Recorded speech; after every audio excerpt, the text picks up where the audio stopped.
നമ്മുടെ ലൈഫ് കഷ്ടപ്പെടുത്താം చాలా గంటలుగా ఇష్టమైతే ఎక్కడికి వెళ్ళా క్షేమంగా రావాల్సిన లక్ష్యం వెయిట్ నమ్మకం ప్రారంభిస్తున్నాం తండ్రి అమ్మాయి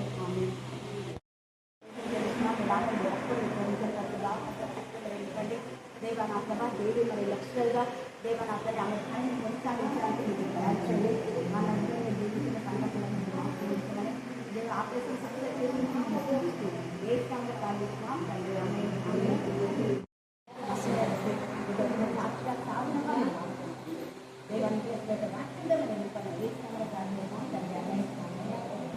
చాలా మంది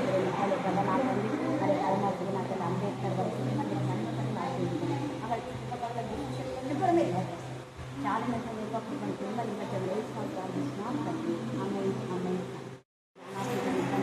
దేవ వాక్యంలో ప్రార్థనలు వినడానికి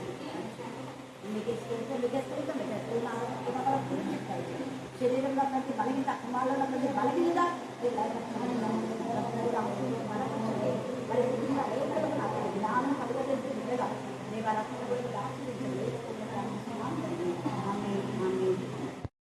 జీవాన్ని బట్టి నేను నడిపిస్తున్నాను మరణ శిక్షుల్లోకి నడిపించాను కర్ణాటక గురించి ఇంకా జీవులు యావత్తు వెడకి తొలగించినందుకు నేను స్థుతిస్తున్నాను దేవ నా ప్రభా పౌరులుగా మీ జ్ఞానాత్మక నింపండి నేనే రెండుగా మీ జ్ఞానాత్మక నింపం ఏ సమయం ప్రార్థిస్తున్నాం తండ్రి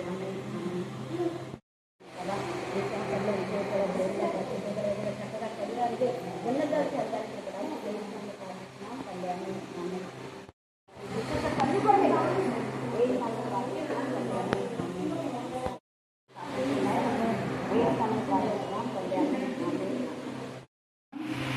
పరిశుద్ధ బైబిల్ గ్రంథం నుండి ఆమోసు 2వ అధ్యాయము 10వ వచనం నుండి 16 వరకు చదువుకుందాం. ఆమోసు 2వ అధ్యాయము 10వ వచనం నుండి 16 వచనాలు చదువుకుందాం. మరియు ఐగుప్తు దేశంలో నుండి మిమ్మల్ని రప్పించి అమోరీయుల దేశమును మీకు స్వాధీనపరచవలనని 40 సంవత్సరములు అరణ్యమందు మిమ్మల్ని నడిపించి తిని కదా. మరియు మీ కుమారులలో కొందరిని ప్రవక్తలుగాను మీ యవనులలో కొందరిని నాకు నాజీరులుగాను నియమించి తిని. ఇశ్రాయేలీయులారా, ఈ మాటలు నిజమైనవి కావా? ఇదే యెహోవా వాక్కు. అయితే నాజీరులకు మీరు ద్రాక్షరసము త్రాగించితిరి, ప్రవచింపవద్దని ప్రవక్తలకు ఆజ్ఞ ఇచ్చితిరి. ఇదిగో పంట చేని మోపుల నిండుబండి నేలను అనగద్రొక్కునట్లు నేను మిమ్మను అనగద్రొక్కుదును. అప్పుడు అతి వేగియగు వాడు తప్పించుకొన జాలకపోవును, పరాక్రమశాలి తన బలమును బట్టి ధైర్యము తెచ్చుకొన జాలకపోవును, బలాఢ్యుడు తన ప్రాణము రక్షించుకొన జాలకుండును, వీలుకాడు విలువజాలకపోవును, వడిగా పరిగెత్తువాడు తప్పించుకొనలేకపోవును, గుర్రం ఎక్కిన వాడు తన ప్రాణమును రక్షించుకొనలేకపోవును. మరియు ఆ దినమందు బలాఢ్యులలో బహుధైర్యము గలవాడు దిగంబరి అయి పారిపోవును. ఇదే యెహోవా వాక్కు. దేవుడు తన పరిశుద్ధ వాక్యం గురించి ఆశీర్వదించుగాక. ఆమేన్, ఆమేన్, ఆమేన్. మరి ఒక ఆపరేషన్ ఎందుకు మాకు కనెక్షన్ కన్నీరు కార్చే వారికి మేమేం జవాబు చెప్పలేదు, కానీ మీరు జవాబుదారుగా ఉన్నారు. దేవా ప్రతి శోధనలో మీరు విజయం ఇస్తానని చెప్పారు కాబట్టి ఈ ఆపరేషన్ కూడా మీరు సక్సెస్ చేస్తారు.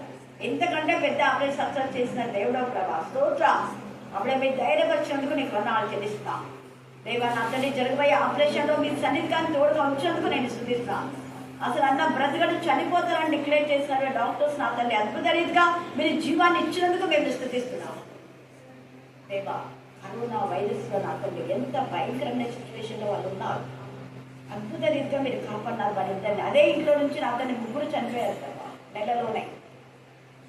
కనికరం వల్ల తండ్రి ప్రభా మీ కనికరంతో మీరు నింపండి. మీరు ఇలాగా జీవం ఇచ్చారంటే దేవా నా తండ్రి మమ్మల్ని సాక్షిగా నిలబెట్టడం కోసమే, అందుకు నేను స్థుతిస్తున్నాను. అలాగనే నా ప్రభ నా తండ్రి సోదరుడు అభిషేక్ మీ జ్ఞానాత్మతో మీరు నింపి బిడ్డ నా ప్రభ నా తండ్రి ప్రజెంట్గా డిప్యూటీ కలెక్టర్గా నా ప్రభ నా తండ్రి మీరు ఉంచారు, నేను స్థుతిస్తున్నాం. విచిత్రమైతే కలెక్టర్గా బిడ్డ విజయం పొందుకోవడానికి మీకు దయచేయండి. బాబాను కూడా మీ జ్ఞానాత్మతో మరి నింపమని ప్రార్థిస్తున్నాను. స్తోత్రం. మీకు ఇష్టమైతే బాబాలకు నా ప్రభ కడప నుంచి హైదరాబాద్ ట్రాన్స్ఫర్ కావడానికి మార్గం సాధన చేయదుగాక.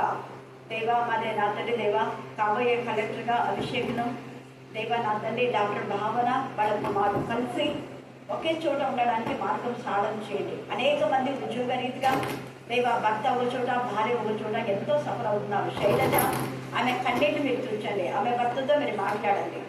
దేవా నా ప్రభా నా తండ్రి ఉద్యోగ రీతిగా దూరం ఉన్న వీళ్ళందరూ కూడా మీరే నా ప్రభా ఐక్యపరచమని ప్రార్థిస్తున్నాం. అర్ధరాత్రి అడ్డుకోండి లేచమని గర్దించమని ప్రార్థిస్తున్నాం. దేవా సహోదరి షకీలా నిన్న దినాల వచ్చిండగా దేవా షకీల నా ప్రభా నూనెని మీరు జ్ఞాపకం చేసుకోండి. ఆమె హస్బెండ్ నా తండ్రి దేవా మరి ఫారిన్ కంట్రీస్లో తనేమో నా తండ్రి దేవా 20 సంవత్సరాలు చెప్తున్నాను. అంటే ఇక్కడ గూడూరు వాళ్ళకి పరిచయం. రత్న బాగా తెలుసు. చిన్నప్పుడు నాకు చిన్న ఉన్నప్పుడు చదివి ఒకసారి ఎత్తుకుంటే దించక ఆ పిల్లని ఎందుకు ఎత్తుకున్నావు, బాగా పెద్దగానే ఉంది కదా అని కాళ్ళే కొంచెం బాగలేదు ఆ పిల్లకు అన్నా. ఇప్పుడు ఆ పిల్ల ఇప్పుడు 2 పిల్లలు తల్లి. హల్లెలూయా హల్లెలూయా హల్లెలూయా హల్లెలూయా. ఆ యొక్క మరి షకీల వాళ్ళ కొడుకు బాంబేలో కుర్లా వాళ్ళు పిలిచినారు. ఎంత చక్కగా ప్రకటన వాళ్ళ ఇంట్లో ఏదైతే నేను చెప్పానో చాలా సంవత్సరాల ఇంట్లో ప్రకటన పిల్లలు తీసేదాన్ని రెగ్యులర్గా అదే లేఖన భాగాలు తీశారు. ఎంతో సంతోషపడినంత చెప్పాడంట. మా స్పిరిచువల్ ఆంటీ సలోమే అంటే అంతే గూడులల్లే ఉన్నారంట. అంటే గూడులల్లే మొత్తం గూడులల్లే అన్నా నేను. చాలా మంది అంటే చాలా మంది కదా మొత్తం గూడులల్లే అక్కడ ఉండేది. బాగా చెప్పాడు. ఇలాగా పిల్లల్ని అనేక ప్రాంతంలో దేవుడు వాడుకున్నాం. దేవుడి స్తోత్రం. ఈరోజు మన ధ్యాన అంశం ఏంటంటే జీవ జలముల ఊటను విసర్జించుట. చెప్పండి, విసర్జిస్తే ఏమవుతుంది? ఇదంతా కూడా ఇప్పుడు చదివినటువంటి ఆమోసు, ఇర్మియా వీళ్ళందరూ కూడా దేవుని యొక్క ఉగ్రతను తెలిపేటటువంటి వాళ్ళు. యెషయా, యెహెజ్కేలు వీళ్ళంతా కూడా అంటే వీళ్ళు ఏమనుకుంటారు అంటే మాకు ఎప్పుడు సమాధాన వాక్యమే కావాలి అనుకుంటుంటారు. కానీ సమాధాన వాక్యం దేవుడు ఖచ్చితంగా ఇస్తాడు, ఇంక్లూడింగ్ అవర్ సెల్ఫ్. మనం కూడా ఎప్పుడూ సమాధాన వాక్యం చెప్పింటే బాగుంటుందా, మనకంతా మేలు కలిగే వాక్యం చెప్పింటే బాగుంటా, ఏమాత్రం గాయపరచని వాక్యం చెప్పింటే బాగుంటా అని మనం అనుకుంటాం.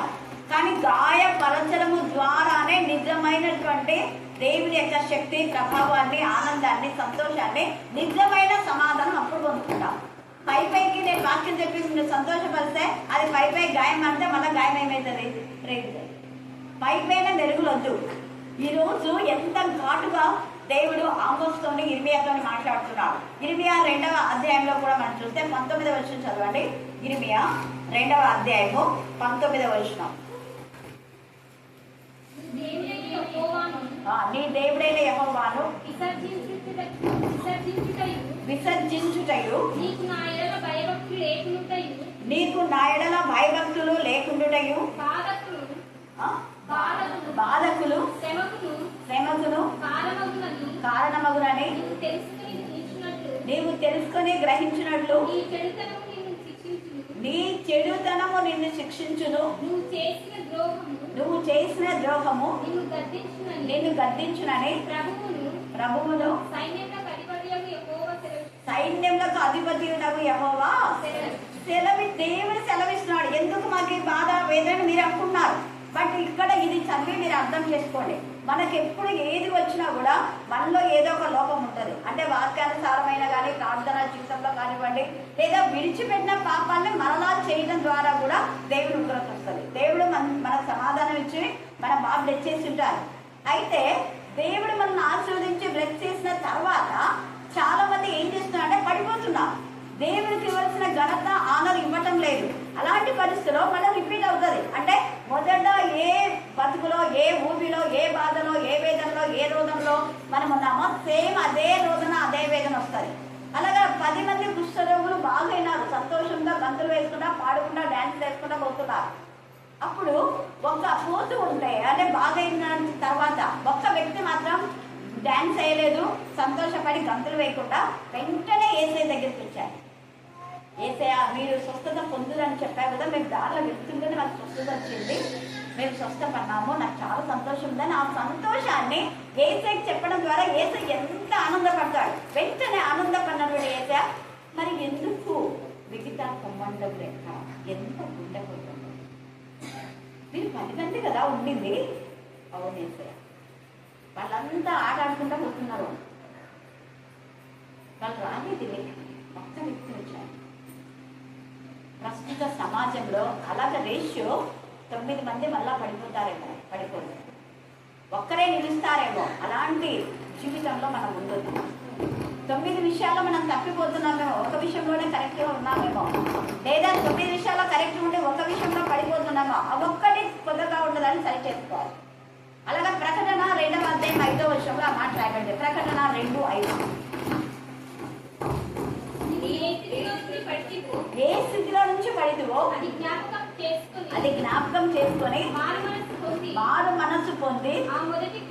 ఇక్కడ మారు మనసు అంటే మనల్ని ఏమనుకున్నారు? మారు మనసు పొంది మళ్ళీ మొదటి గ్రేట, మళ్ళీ మొదటి తాగుడు, మొదటి సినిమాలు, మొదటి పాపం, మొదటి చెడు తలంపులు, మొదట ఉన్నటువంటి అవన్నీ కూడా దేవునికి అయిష్టమైన కార్యాలన్నీ చేయడానికి ఇష్టపడుతున్నాం. మొదట ఉన్నటువంటి క్రియలు చూడండి, మనం ఏదైతే వదిలిపెట్టామో లోక సంబంధమైన మర్యాదను వదిలిపెట్టాం, మళ్ళీ చేయొద్దు.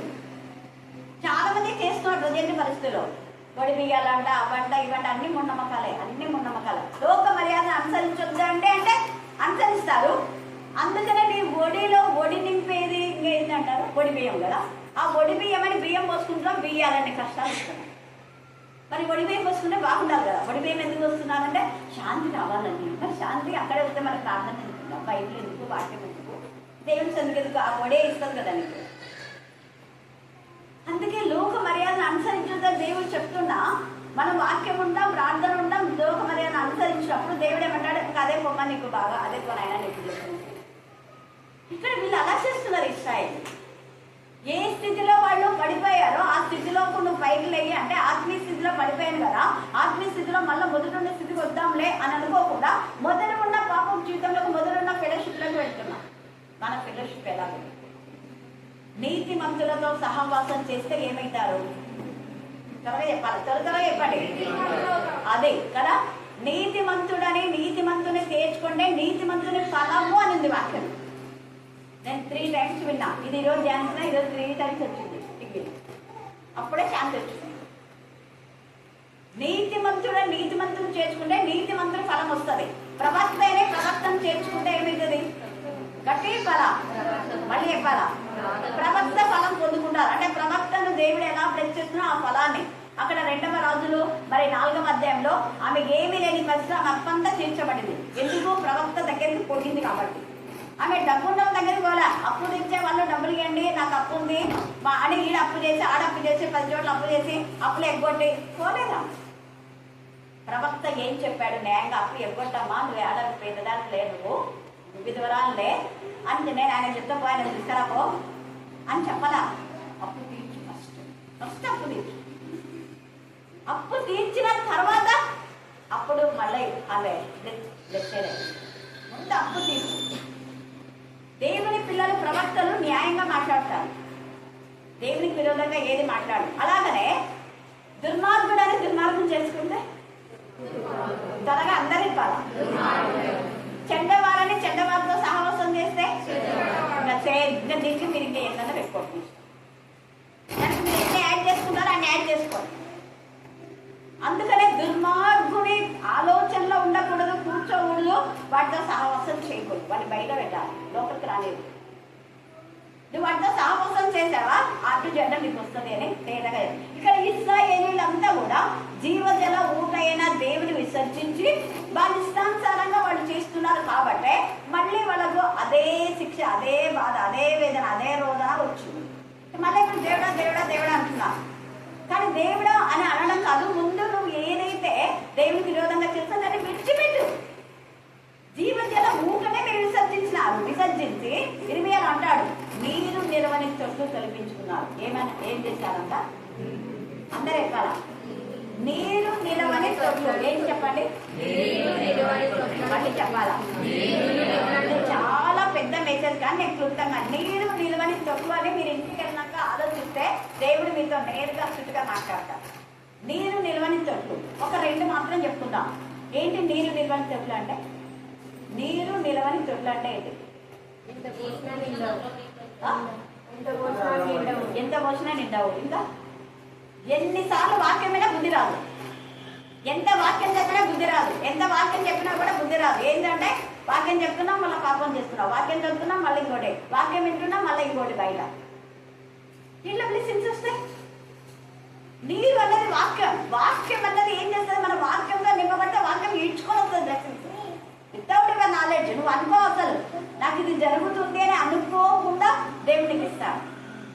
ఎందుకంటే చాలాసార్లు నా అనుభవంలో నేను మీతో చెప్పాను, నేను అనుకోలేదు వాళ్ళ తీసుకుంటానే కానీ దేవుడు ఇచ్చాడు. నేను అనుకోలేదు ఇదంతా ఖండిస్తానని మీతో చెప్పాను కదా. అనుకోకుండానే కర్ణాపీఠం తయారైంది, అనుకోకుండానే ఆ ఇల్లు కొనుక్కున్నా. ఊరికి యాదృచ్ఛికంగా అలా వచ్చి చూడమని చెప్పినారు జాషువా, బండరాజు, కొండన్న. మిగతా అందరినీ ఎక్కడికి పోతున్నావా అంటే మేకల రాముడు అక్కడ ఇల్లు ఉందంటానా చూడడానికి. వద్దు మా ఇల్లు తీసుకో, మేము ఇస్తాం, ఇంకా 5,000 తగ్గించిస్తాం వాళ్ళకంటే. ఎంత చెప్పినారు వాళ్ళంటే 45, ఏమో ఒక 50 అనుకున్నా నేను. వాళ్ళు 40 చెప్పినారు, ఒక 5 ఇద్దాంలే అని అనుకున్నా. అంటే నేను 45కే ఇస్తాను. ఇద్దరు వచ్చినారు వెంటనే. ఇంకొక ఆంటీ టీచర్ తెలుసు, లేదన్నా. ఎందుకు నేను ఈ మాట చెప్తున్నాను అంటే కొన్నిసార్లు మనం అనుకోనే వెంట జరిగిపోతున్నాయి. హల్లెలూయా, హల్లెలూయా. అది ఎప్పుడు జరుగుతుంది అంటే దేవుడు మనకిచ్చిన రక్షణను మనం కొనసాగించినప్పుడు. ఏ రోజు కూడా మనకిచ్చిన రక్షణ జీవితంలో మనం బ్రేక్ చేయకూడదు. బ్రేక్ చేస్తే బ్రేక్ అవుతాయి. ఇశ్రాయేలుకు ఎన్నిసార్లు దేవుడు చెప్పాడు, జీవజల ఊటను వదిలిపెట్టేసి మీరు నీరు నిలవని తొడులు కల్పించుకొని దేవా మమ్మల్ని ఆశ్రదించండి. ఎట్లా ఆశీర్దిస్తారు? ఎట్లా వస్తాయి ఆశీర్వాదం?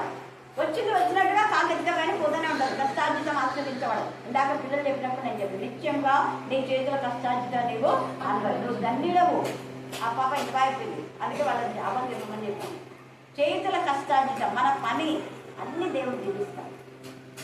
మనం ప్రార్థన చేయాలి, దేవుని సన్నిధిలో ఉండాలి. అప్పుడు కష్టార్జితం దేవుడు ఆశీర్వదిస్తేనే అది ఆశీర్వాదం అవుతుంది. ఇక్కడ చూస్తే వీళ్ళకు 10వ వచనంలో ఇందాక చదివినారు కదా, మరొకసారి చదవండి. మరియు అంటే ఈ పైనంతా మనం ధ్యానం చేసుకున్నాము, మీరు మళ్ళీ ఒకసారి ధ్యానం చేసుకోండి.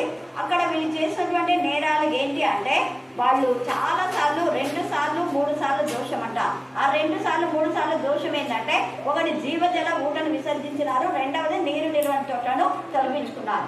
ఒకటి దేవుని మర్చిపోయినారు, రెండవది లోకంలో వాళ్ళు జీవిస్తున్నారు. ఒకటి దేవుని గణపరచడం లేదు, లోకాన్ని గణపరుస్తున్నారు. ఒకటి దేవుని మహిమపరచడం లేదు, లోకం యొక్క శక్తులను వాళ్ళు మహిమపరుస్తున్నారు, వాటికి ఘనత ఇస్తున్నారు, వాటితో సహవాసం చేస్తున్నారు. దేవునితో సహవాసం పోయింది, లోకంతో సహవాసం, లోకస్తులతో సహవాసం.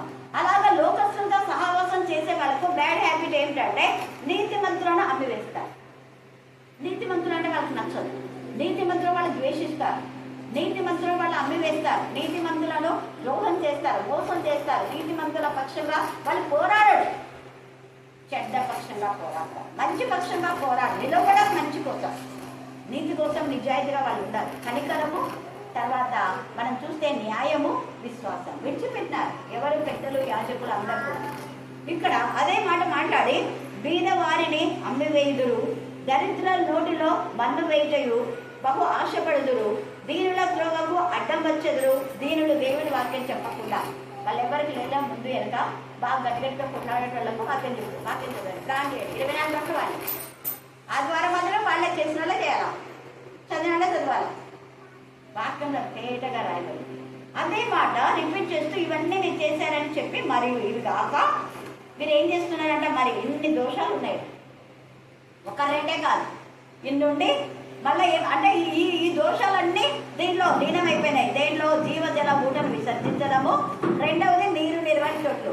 అందుకే మనం అనుకున్నాం అయ్యో వాళ్ళు రెండు నేరాలేనంటారు. ఆ 2 నేరాలు దీంట్లో ఇంప్రూవ్ అయినట్టు అన్నమాట. మరియు ఇవి కాక మళ్ళీ ఏం చేస్తున్నా, ఐగుప్తు దేశంలో ఉండి మేము రప్పించి ఆ ఇనుప కొలుగులో ఉండి ఆ చెరలోంచి, ఆ చీకల్లోంచి, ఆ బంధకాల్లోంచి, ఆ భయంకర నరక యాత్ర నుంచి దేవుడు రప్పిస్తే వీళ్ళు మర్చిపోయినారు. దేవుడు జ్ఞాపకం చేసుకుని, దేవుడు జ్ఞాపకం చేయాలి. నేను ఫలానా మేము మీకు చేశాను, మేము జ్ఞాపకం చేయాలా? మీకు జ్ఞాపకం ఉండదా? ఎంత ఇదిగా నేను నాకు లేకపోయినా శకిలా గుర్తు చేసింది. చిన్న కథ మీరు ఇచ్చిన బ్లెస్సింగ్స్ అది. వాడి ముగ్గురులో ఆ పిల్లోడు మంచిగా ఆత్మీయంగా ఎదుగుతాడు అని గాడ్ బ్లెస్సింగ్స్ ఉన్నాయంటే వాడు మంచిగా స్పీకర్ బాగుండే. హల్లెలూయా, హల్లెలూయా. చూడండి ఇక్కడ, అందుకని ఐగుప్తులో ఉండి మిమ్మల్ని రప్పించి అమోరీ దేశమును మీకు స్వాధీనపరచవలనని 40 సంవత్సరములు అరణ్యమందు మిమ్మల్ని నడిపించుతుంది కదా. అమోరీయులు, హిత్తీయులు, ఇవ్వీలు, పెరిచీయులు, యెబూసీయులు, గిర్గాసీయులు వీళ్ళందరూ కూడా వ్యతిరేకులు ఇశ్రాయేలు. మాకు విరోధంగా రూపబడిన ఆయుధం వర్ధిల్లదని దేవుడు ప్రవచించాడు. యెషయా 54:17లో నీకు విరోధంగా రూపబడిన ఆయుధము వర్ధిల్లదు. అదే రోమా 8లో ఇప్పుడు క్రీస్తు యేసునందు ఉన్న వారికి ఏ శిక్ష విధియు లేదు.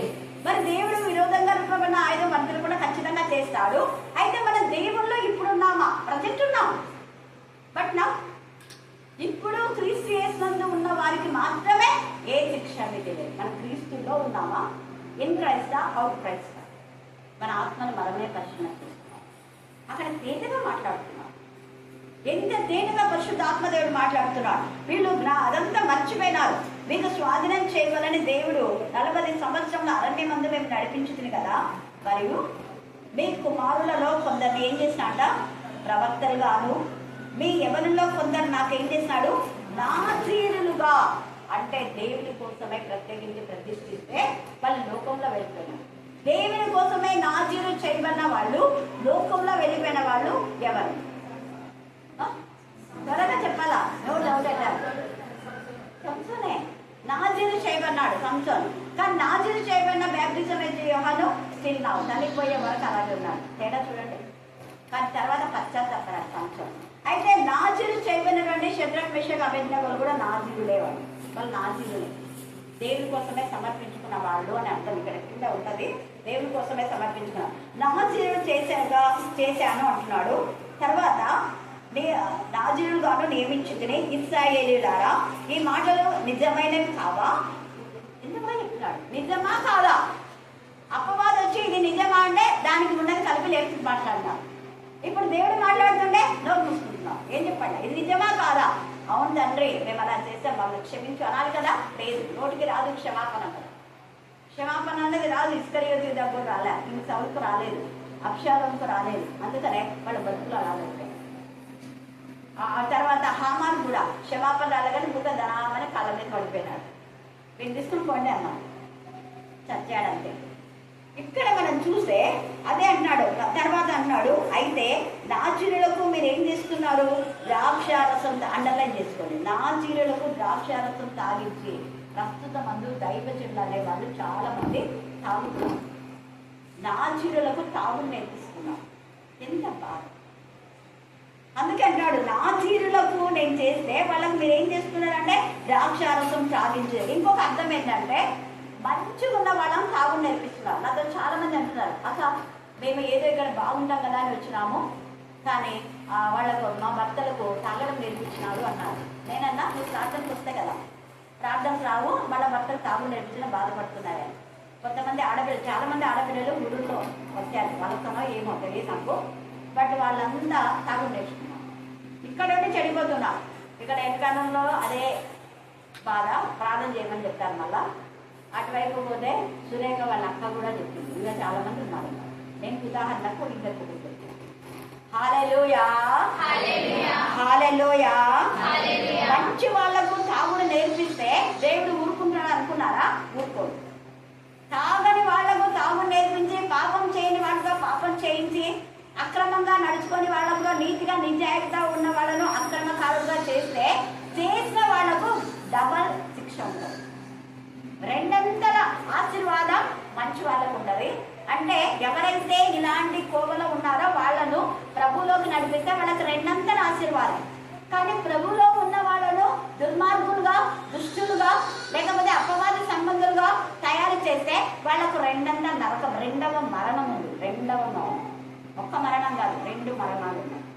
ఆ రెండవ మరణం నిరంతరం నరకయాత్ర. అక్కడ అగ్ని ఆడదు, పురుగు చావు. అలాంటి పరిస్థితులు. అందుకని ఇక్కడ నిజమా అని వాళ్ళతో చెప్తున్నాడు, కానీ వాళ్ళు ఏమీ మాట్లాడలేని పరిస్థితిలో ఉన్నారు. అందుకనే చూడండి ఏమంటున్నాడు. అందుకనే అంటున్నాడు, ఇదిగో పంట చేని మోపుల నిండు బండి నేలను అనగదొక్కునట్లు నేను మేము అనగదొక్కుదును. ఇది నిజం అంటే నిజం ప్రభు అని వెంటనే పశ్చాత్తాపడలేదు వాళ్ళకు. అందుకనే మీ నిండు కుండలను నేను పగలగొట్టు. నిండు జీవితాన్ని, ఇంకా ఈ నిండు అనే దాంట్లో ఎన్నో ఉన్నాయి. నీకు వచ్చినటువంటి నీ ఆ చేతుల కష్టార్జితం అంతా పోతుంది. ఎట్లా పోతుందో తెలియదు, కష్టపడుతున్నారు కానీ అదేం మిగలటం లేదు. కారణం ఒక్కటే, దేవుడికి ఆనందం చేయటం లేదు, దేవుని గణపరచడం, దేవుని మహిమపరచడం, దేవుని స్థుతించడం, హృదయ పూర్తిగా ఏదో చేయాలి నామక వాస్తే వద్దు. నామక వాస్తే బ్రతుకులు నామక వాస్తుగానే ఉంటాయి. నిజంగా డిజైర్ ఉన్న వాళ్ళని దేవుడు లిఫ్ట్ చేస్తాడు. అందుకని ఇక్కడ ఇదిగో పంట చేని మోపుల నిండు బండి నేను అనగదొక్కున్నట్లు మిమ్మల్ని అనగదొక్కుతున్నా అంటే అప్పుడు అడిగినప్పుడు దేవుడా ఎందుకు ఇట్లా చేసినావని అనొద్దు. నీ ఆత్మ పరిశీలన చేస్తాను. నేను ముందే చెప్పాను కదా, మిమ్మల్ని అక్కడి నుంచి నడిపించి ఉన్నత స్థాయిలో ఉంచాలి. నేను చూస్తే నువ్వు కొంచెం ఇదైపోయాకే దేవుడు ఇంకా అయిపోయాడు. దేవుని మర్చిపోయి లోకంలో జీవిస్తే జీవజల ఊటను విసర్జించి ఈ మధ్యాహ్నం మంది మనం జ్ఞాపకం చేసుకోవాలి.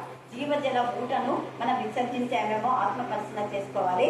తర్వాత అన్నాడు కదా, అనగదొక్కుదును అప్పుడు అతి వేగి ఎగువాడు తప్పించుకున్న జాలకపోను. ఒకవేళ వేగంగా మేము తప్పించుకోకుండా పోతాంలో వేగంగా బండి తీసుకుపోతామంటే వాడు కూడా తప్పించుకోవాలి. అంటే కొంతమంది ఇంత శిక్ష దేవుడు ఇస్తారన్నా మళ్ళీ ఇట్లా మాట్లాడుతున్నారు చూడండి. వాళ్ళ మాటల్లో దేవుడు ఇక్కడ తేటగా రాస్తున్నారు. నువ్వు అనగదక్కకుండా మేము బాగా ముందుకెళ్ళిపోతాంలే అనే ధీమా. దేవుడు ఏం పెట్టినా వాటిని ఖాతరు చేయనటువంటి వాడు. ఎంత గర్వం, ఎంత అహంకారం. అందుకనే అతి వేగి వాడు తప్పించుకున్న జాలకపోను, పరాక్రమశాలి తన బలంని బట్టి ధైర్యం తెచ్చుకున్న జాల లేకపోను. పరాక్రమశాలి నా పరాక్రమంతో నేను దేనైనా సాధించుకుంటా అంటే నీకు బేబే నీ అబ్బకు బేబే అనే వాళ్ళు ఉంటారు కదా, దేవుడు కూడా అనేవాళ్ళు ఉంటారు. అలాంటి వాళ్ళతో కూడా మాట్లాడుతున్నారు. నీ పరాక్రమము నిన్ను కాపాడు, నీ బలము నిన్ను కాపాడు, నీ అతివేగం నీ అతిశయం నిన్ను కాపాడు. ఏది నిన్ను కాపాడు? జీవజల ఊట దగ్గరికి రావాల్సిందే. జీవజల ఊటను విసర్జించి నా బలము బలగము నా విద్య నా ఉద్యోగము నాకు అంతా వచ్చులే అని నువ్వు అనుకుంటున్నావు. కానీ దేవుడు అంటున్నాడు అది ఎక్కడి నుంచి వచ్చింది అని క్వశ్చన్ చేస్తే మీ ఆన్సర్ ఏంటి? ఆన్సర్ చెప్పండి. ఆన్సర్ చెప్పకుండా వాళ్ళు చూసుకుంటున్నారు. వాళ్ళంతా వాళ్ళ పరాక్రమశాలని వాళ్ళ బలాన్ని చూసుకుంటున్నారు. బలాఢ్యుడు తన ప్రాణం రక్షించుకుని జాలకుండును విలుకాడు నిలువ జాలకపోను. విలుకాడు నేను బాగా విలుకాడలే నేను తప్పించుకుంటా అనుకున్నాడు. విలుకాడు కూడా నిలువ జాలకపోను. బడిగా పరిగెత్తివాడు తప్పించుకున లేకపోను. గుర్రం ఎక్కిన వాడు తన ప్రాణం రక్షించుకున లేకపోను. మరియు ఆ దినమందు బలాఢ్యులలో బహు ధైర్యం గలవాడు దిగంబరి అయి మారిపోను. ఇది అండర్లైన్ చేసుకోండి. ఆ దినములలో ఏ దినమందు, ఆ దినమందు అంటే ఏ దినమందు? దేవుడు ఎప్పుడు నిన్ను ప్రశ్నించిన దినమందు, దేవునితో మాట్లాడిన దినమందు. జీవజల ఊటను విసర్జించావా, విసర్జించలేదా? Yes or no? దేవా నేను విసర్జించలేదన్నా, నేను విసర్జించను తప్ప అన్న వాళ్ళకు తెలిసింది. వాళ్ళు పరాక్రమశాలు కానవసరం లేదు, వాళ్ళు బలాఢ్యులు కానవసరం లేదు, వాళ్ళు గుర్రాలెక్కి పోనవసరం లేదు. నువ్వు పేదదానివై ఉండొచ్చు, నువ్వు ధనికరాలవైనా పేదదానివైనా నల్లదానివైనా చదువురాని దానివైనా చదువు వచ్చిన వాళ్ళైనా నువ్వు డాక్టర్ అయినా యాక్టర్ అయినా ఎవరైనా ఇట్ మే బి. ఎవరైతే దేవుడి విధేయత కలిగిన వాళ్ళు దేవుడు తప్పుకుంటారు. ఎంత ప్రేమైన ఎప్పుడెప్పుడు నా పిల్లలు వస్తాను ఎదురు చూస్తుంటే రాకపోతే ఎంత బాధ ఉంటుంది. ఒక తల్లి అన్ని వడ్డించి పిల్లలు ఇంకా ఇంటికి రాకపోతే ఆ తల్లికి ఎంత బాధ ఉంటుందా లేదా? బాధ ఉంటుందా? ఒకవేళ వచ్చి నలుగురు తిన్నారు ఇంకొకరు రాలే, ఎంత బాధ ఉంటుంది? ఒకరు తినకుండా ఆమెకి హ్యాపీ ఉంటుందా? ఏమైనా ఉండదు. వాళ్ళొక్కరు రాలే అనుకుంటూనే ఉండదు. తండ్రి కూడా అంతే అని ఎందుకు అనుకోకూడదు? మనం ఈ లోక సంబంధమైన తల్లుల గురించి మనం ఆలోచిస్తున్నాం. మరి మన పరలోక తండ్రికి ఎంత బాధ ఉంటుంది, ఎంత దుఃఖం ఉండాలి, అదే మనం జ్ఞాపకం చేస్తాం. మరి చాలా కాల సమయంలో ఎప్పుడు ఎట్టి పరిస్థితుల్లో కూడా మనం అవ్వదు. మీకు ఉదాహరణ శాంతినే చెప్తాను. అసలు మోకాలు కొంత కాలు ఇట్లా తీసి ఇంకొకటి అది మెట్టు ఎక్కలేకపోతుంది. నేను బాగా వచ్చినాను. కావాలంటే నేను వచ్చి ప్రార్థన చేసేదాన్ని ఎందుకు శాంతి గురించి చెప్తాను. మరి బస్సు ఎట్లా ఎక్కిపోయిందో నాకు కళ్ళ నీళ్ళు వచ్చేస్తాను. ఎలాగో ఆ బండి ఉన్నందుకు బండి మీద ఎక్కిపోతున్నాను. మనం ఏ స్థితిలో ఉన్నాం? అలా ఉన్నారు కాబట్టే ఉద్యోగం లేని ఆమెకు దేవుడు ఉద్యోగం ఇచ్చినాడు. ఆ ఉద్యోగం కూడగొట్టాలని దృష్టిని చూసినారు. అది నిలబడిపోయింది, పర్మనెంట్ అయిపోయింది కూడా ఉద్యోగం పోలింగా. తన భర్తకు 3 ఆపరేషన్లు అయినా కూడా కరోనా అప్పుడు చచ్చిపోతారని ఆల్రెడీ వాళ్ళ ఇంట్లో 3 చచ్చిపోయినారు ఒకే ఇంట్లోనే. అలా ఆంటీకి దీవెన ఆంటీ ఒక నెలకే భర్త చనిపోయిన ఒక నెలను వారంలోనూ కొడుకులు అంటున్నారు. తర్వాత మళ్ళీ ఒక నెలకు గ్రాండ్ మన్సార్, 4 ఒకే ఇంట్లో 3. మళ్ళీ గ్రాండ్ మన్సార్ అంటే వాళ్ళ అన్న. అప్పుడు వీళ్ళందరికీ పరిచయం చేస్తున్నారు. శాంతి బాగా చేస్తుంది. వీటి కన్నా కూడా మంచి హెల్పింగ్ నేచర్ అన్న లా ఉంటాడే కానీ హెల్పింగ్ నేచర్ చాలు. అలాంటి పరిస్థితులు దేవుడు వాళ్ళని కాపాడు. కారణం ఒక్కటే, దేవుడి ఎందుకు ప్రేమ కలిగి. ఎంత అనారోగ్యం ఉన్నా వాక్యం చదవడం, ప్రార్థన చేయడం. అప్పుడు చాలాసార్లు వచ్చారు ఫ్రైడే కదా, రత్నం గురించి చాలాసార్లు ఫ్రైడే వచ్చారు. కాబట్టి ఈ సమయంలో ఎప్పుడు దేవుని విసర్జించుకుంటాను, ఎప్పుడు దేవుని బాధపడుకుంటాను. దేవునికి సంతోషం కలిగించే పని చేస్తే దేవుడు మనలో ఆనందిస్తే ఆయన మన మధ్య ఎప్పుడు ఉంటాడు, శక్తిమంతుడే. అపవాది తల చిదగొడతాడు. జపన్య 3:17 ఉంది. చివరిగా అది ఒక్కొచ్చండి మనం ముగించుకుందాం. మళ్ళీ ప్రభు వల్ల నీ దేవుడైన యెహోవా నీ మధ్య ఉన్నాడు. ఆయన శక్తిమంతుడు, ఆయన మిమ్మల్ని రక్షించును. ఆయన బహు ఆనందంతో నీ యందు సంతోషించుడండి. బహు ఆనందంతో మీ ఎంత సంతోషిస్తున్నా అంట. మరి మనకు ఆనందం ఉందా? మనలో ఆయన ఆనందిస్తున్నాడు అంటున్నాడు. మరి మనం ఆయనలో ఆనందిస్తున్నామా? దేవుడే మనలో ఆనందిస్తుంటే మనం ఆనందించకపోతే ఇంకా మనకి ఏం పిల్లలమని? అపవాది పిల్లలు అంటాం. వద్దు, అపవాది పిల్లలకు అపవాదికి వచ్చే శిక్షణ వస్తాం. అది రాకుండా మనం ఎప్పుడు దేవుని సంతోష పెట్టే విధంగా ఉందాం. దేవుడు ఈ లేఖన భాగాన్ని దీవించి ఆశీర్వదించుగాక. ఆమేన్, ఆమేన్. ఇంకా చాలా ఉండేది, రాత్రి వేళ మళ్ళీ ధ్యానించుకుందాం. మీరు ఈ రొట్టెను తిని ఈ పాత్రలోనిది త్రాగినప్పుడెల్లా ప్రభువు వచ్చే వరకు ఆయన మరణమును ప్రచురించుదురు.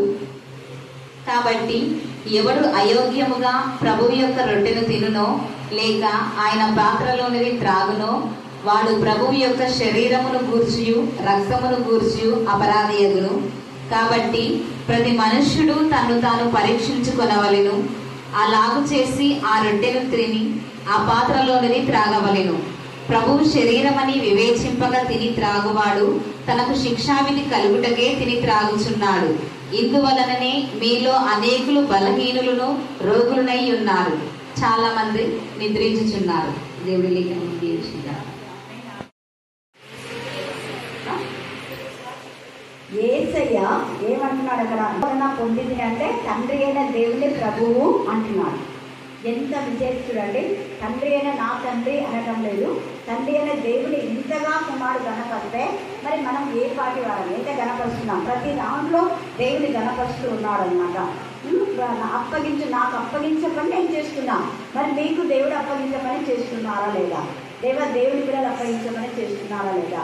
మనం ఒకసారి ఆత్మపరిచయం మనం చేసుకుందాం. మనకు అప్పగించిన పనిని మనం చేసే వారంగా ఉండాలి, పూర్తి చేసే వారంగా ఉండాలి, సగం చేసే వారంగా ఉండకూడదు. అలా చేయడం ద్వారా ఏం ఫలితం ఉండదు. 90% చేసి 10% చేసుకునేది కూడా ఫెయిల్ అయినట్టే, అవునా కదా? 35 మార్కులు పాస్ అయ్యారు, 34 వస్తే ఒక్క మార్కే కదా, 34 వచ్చినాయి అయినా ఒక సంవత్సరం వేస్తే. దీన్ని మనం క్యాల్కులేట్ చేసుకోవాలి. ఇవన్నీ ఏ సేవల్లో చెప్పాడు? మీరు లోకంలో ఉన్నవన్నీ చూసి మీరు నేర్చుకోండి అన్నాడు. మొక్కలను చూసి మీరు జ్ఞానోదయం చేసుకోండి అన్నాడు. ఆ మొక్కలను మనం పెంచుకున్నామంటే చాలామంది దేవునికి మొక్కలంటే ఎంత ఇష్టమో అవి ఆక్సిజన్ అవి విడుదల చేస్తాయి. అదే ఆక్సిజన్ విడుదల చేయకపోతే మనం బ్రతుకుతామా? బ్రతుకుతాం. ఆ మొక్కలు మనకి ఎంత ప్రేమతో మనకి ఇస్తున్నాయి, మనం వాటికి ఏమి ఇస్తున్నాం? దేవుడు లెక్క అడుగుతాడు. వాటిని బాగా పెద్ద చేయాలి. చాలామంది మొక్కలు పెంచుతారు కదా. అది ఒకరి దగ్గర మనం తీసుకుంటున్నామంటే మనం ఏమి ఇస్తున్నాం? దేవుడి దగ్గర నుంచి ఇన్ని తెచ్చుకుంటున్నాం, మనం ఏమి ఇస్తున్నాం?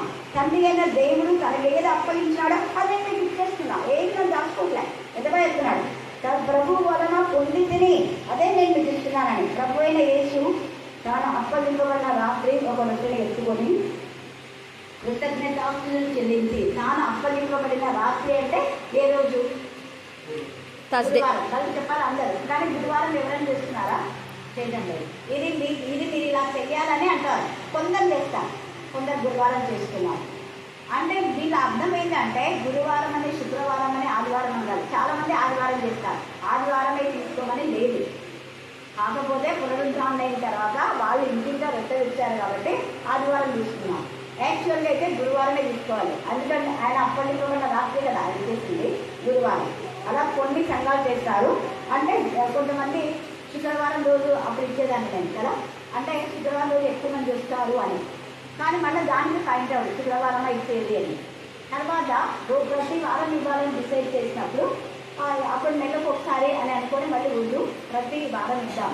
అని ప్రభు మాట్లాడినప్పుడు మళ్ళీ ఇప్పుడు ఆదివారం ఇక్కడ ఎక్కడైతే ఓపెన్ చేశామో అప్పటి నుంచి ఆదివారం ఇక్కడ ఓపెన్ చేయనప్పుడు నేను ప్రతి ఫ్రైడే ఇచ్చేదాన్ని. ఇంతకుముందు కూడా నేను చాలాసార్లు తీసుకున్నాను. హల్లెలూయా హల్లెలూయా. అందుకని ఇక్కడ ఏమన్నా అంటే చూడండి, ప్రభు ఏది చెప్తాడో అదే చేయాలి. ఆయన ఒక రొట్టెని ఎత్తుకొని కృతజ్ఞతలు చెల్లించి మనకి ఇచ్చిన దాన్ని మనం ఎత్తుకొని దేవుని స్తుతించే వరంగా ఉండాలి. స్తుతి చేయకుండా, దేవుని మహిమపరచకుండా, దేవుని గణపరచకుండా మనం ఏది చేసినా కూడా అది బ్లెస్సెడ్ కాదు. పిల్లలైనా కూడా తల్లి చేయి పెట్టి పిల్లలకు ఆశీర్వదించాలి. తలపైన చేయి పెట్టి ప్రార్థన చేయడం చాలా మంచిదే. అలాగనే మీకు ఇచ్చిన ఆహార పదార్థంలో ఒక స్పూన్ కానీ పళ్ళంలో వేసుకొని కృతజ్ఞతలు చెల్లించాలి. చెయ్యరు. అన్నం వండినప్పుడు చేయరు. బియ్యం వచ్చినప్పుడు బస్తాకైతే చేయొచ్చు మేబీ, కానీ ప్రతిరోజు అన్నం వండేటప్పుడు చేయాలి. చేస్తున్నారా? చేయాలి. కృతజ్ఞత. తర్వాత మనం ప్లేట్లో వేసుకున్న తర్వాత తినేటప్పుడు చేస్తాం. తిన్నాక చేసుకున్నారా? చెయ్యాలి. తిన్నాక. ఎందుకంటే చాలా మంది తినలేక ఆ అన్నం సరగం ముందు పెట్టేసుకుంటాం. అవునా కదా? మనం తిన్నామంటే దేవుని కృప. తిన్నప్పుడు చేయాలి, తిన్న తర్వాత చేయాలి. పరీక్ష రాసేటప్పుడు చేయాలి, పరీక్ష రాసినాక చేయాలి. ఊరికి వెళ్ళేటప్పుడు చేయాలి ప్రార్థన, ఊరి నుంచి వచ్చిన తర్వాత చేయాలి. అప్పుడు చాలా మంది ఎగ్జామ్ రాసిన పిల్లలంటే అలా చేశారు. పోయేటప్పుడు ట్రైన్ చేసుకొని మళ్ళీ వచ్చి అక్క బాగా అవుతామని, లేదా తక్కువ ఉంటే ఈరోజు తక్కువ ఉంది కదా అని మనం చెప్పారు. ఖచ్చితంగా చూడండి, ఇక్కడ నేర్చుకున్నాము. ఇక్కడ ఏసే మనతో మాట్లాడుతున్నాం. ఒక రొట్టెని ఎత్తుకొని కృతజ్ఞతలు చెల్లించి దాన్ని విరిచి అనే మాట విరవబడినప్పుడే పంచుకుంటారు. విరవకుండా ఉంటే పంచుకుంటారా? మనము కొంత కోల్పోవాలి. ఇక్కడ ఏసే విరగొట్టమన్నాడు కాబట్టి మనందరిలో ఆయన రక్తం ప్రోక్షించబడింది. ఆయనే విరగొట్టబడకపోతే ఏసే రక్తం మనలో ఉండేది కాదు. మనలో ప్రవహించేదంతా ఏసే రక్తమే. ఏసే రక్తం మనలో ప్రవహిస్తుంది అన్నప్పుడు ఏసే గుణలక్షణాలు మనం కూడా కలిగి ఉండాలి. మనం కూడా ఇతరులకు షేరింగ్ చేసే విధానంలో విరిచి వాక్యం చదువుతున్నాం, పదం అర్థంతో ఇతరులకు చెప్పాలి. ప్రతిరోజు చెప్పాలి నాకు అడిగితే. ఎందుకంటే ప్రభు వలలో పాలు పొందిన ప్రతి ఒక్కరూ మరణం ఏం చేయాలంట? ప్రచురించాలి. జనన మరణ పునరుద్ధాలను ప్రచురించాలి.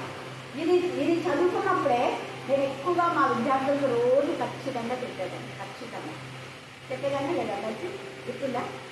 ప్రతిరోజు బైబిల్ చదివిస్తా. ఎవరేమన్నా నేను అస్సలు ఇస్తే మేడం బైబిల్ చదివిస్తున్నారా అన్నారు. అవును, బైబిల్ చదవకుండా పిల్లలు క్లాస్లో పోనివ్వండి. బైబిల్ చదివించి మళ్ళీ ప్లాన్ చేసి జనగణమన పాడి సూక్తులు ఏమైనా ఉంటే చెప్పి అప్పుడు వాళ్ళను వెళ్ళమని చెప్తాను. ఎక్కడికి వెళ్ళినా కూడా ఎందుకు నేను ఈ మాట చెప్తున్నాను అంటే దేవుడిని మనం కనపరచాలి. అక్కడ వాళ్ళు ఎవరైనా మనం అనుకో. నేను ఒకటే మాట అంటాను, బైబిల్ చదివిస్తున్నా, దాంట్లో ఏం చదివిస్తుందని మీరు వినలేదు కదా, వినండి, విన్న తర్వాత చెప్పండి అన్నా. నేను ఎప్పుడు సామెతలు చదివిస్తాను. సామెతల్లో అన్నీ ఉండేదంటే నేను రాసేదంటే మూడు మీద సామెతలు. ప్రావర్స్ అందరూ గాంధీ చదివినాడు, తర్వాత ఇందిరాగాంధీ చదివింది, అందరు నెహ్రూ చదివినా, అందరు చదివే ఆ ప్రావర్సే ప్రపంచంలోకి వచ్చినాయి. లేకపోతే ముందు ప్రావర్సే లేదు. దేవుడు తీసుకొచ్చిన ప్రావర్సే ప్రపంచంలో అవి వెళ్తున్నాయి. వృక్షో రక్షిత అన్నది ఆది కాండంలో దేవుడు చెప్తుంది. నేనే మాట్లాడతా, నోరు తీసుకుంటాను. ఇలా నోరు ఎత్తకుండా చేయలేము. అందుకని ఇక్కడ ఏం చేయకుండా ఏమన్నా అంటే దాన్ని పిలుచడం అనే మాటలో అర్థమయ్యే విధానంలో మనం ఇతరులకు చెప్పగలిగి ఉండాలి అని అర్థం. తర్వాత ఇంకా చాలా ఉంది, ఇవన్నీ మనం చెప్పుకున్నాం, టైం లేదు. కాబట్టి మనం శిక్షా విధి కలగకుండా, మనం రోగులం కాకుండా, మనం బలహీనము కాకుండా, మనం నిద్ర అంటే రెండవ మరణంలో నిద్రించకుండా. ఏసే చాలా రోజులు ఆ చిన్నది నిద్రించుతున్నది కానీ మరణించలేదు అన్నారు. నిద్ర అంటే దేవునిలో నేను నిద్రించింది కానీ నా మనసు మేల్కొని ఉన్నది అనే విధానంలో మనం ఉండాలి. ఎల్లప్పుడూ వెలుగు కలిగిన జీవితం ఉండి ప్రభు మరణాన్ని ప్రచురిస్తాం. దేవుడు ఈ లేఖన భాగాన్ని దీవించి ఆశీర్వదించుగాక. ఆమేన్, ఆమేన్, ఆమేన్. పరిశుద్ధుడైన మా పరలోకపు తండ్రి, కర్ణ మినిస్ట్రీకి నడిపించి ఈ యొక్క సమాజం సహవాసం నుండి అదృష్టాన్ని మాకు ఇచ్చినందుకే నీకు స్తోత్రం తండ్రి.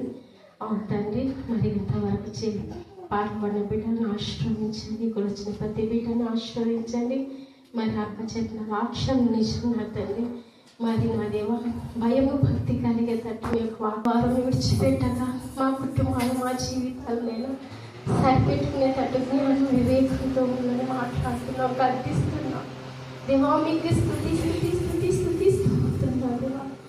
అది నువ్వు గర్విస్తున్నావు దేవా. నీకు స్తోత్రం, నీకు స్తోత్రం, నీకు స్తోత్రం, నీకు స్తోత్రం నా దేవా. భయం కలిగినైనా సన్న సమయానికి నీకు సన్నిధానం వచ్చేటట్టు జ్ఞానం అనుకూలత మాకు దయచే దేవా. నీకు స్తోత్రం, అక్కడ ఇంకా బలపరిచి ఆరోగ్యం దయచే తండ్రి. నీకు స్తుతి స్తోత్రం నా దేవా. ప్రతి బిడ్డ అవసరతను తీర్చమని ప్రార్థిస్తున్నాం దేవా. మీకు స్తుతి స్తోత్రం తండ్రి. అవును తండ్రి నా దేవా, నీ కృపను ముందు భద్రపరచుకునైనా అవును తండ్రి సాధారణ వాడినైనా మరి వాక్యం వ్యక్తి వెళ్ళకనైనా మా హృదయంలో ఫలింపచేసి ఆశీర్వదించిందైనా ఇతరులకు చెప్పే వారినిగా బలపరచమని ప్రార్థిస్తున్నాం దేవా. మీకే స్తోత్రం దేవా. ఇప్పుడైనా మరి ప్రాముఖ్యమైన సమయంలో మేము ఉన్నాం దేవా. మీ యొక్క అవును తండ్రి మరి నా దేవా మన రక్షణ నీకే స్తోత్రం విని మరి వాక్యం ప్రకటించాలని ఈ యొక్క ఆరాధనని మాకు ఇస్తున్నాం దేవా. మీకే స్తోత్రం తిని అయోగ్యంగా తినక నా దేవా మళ్ళీ భయము భక్తి కలిగి మా పాపము ఒప్పుకొని మా శాపము అయినా తొలగించి నా దేవని కొరటే మేము తిట్టడం క్షమించమని ప్రార్థిస్తున్నాం.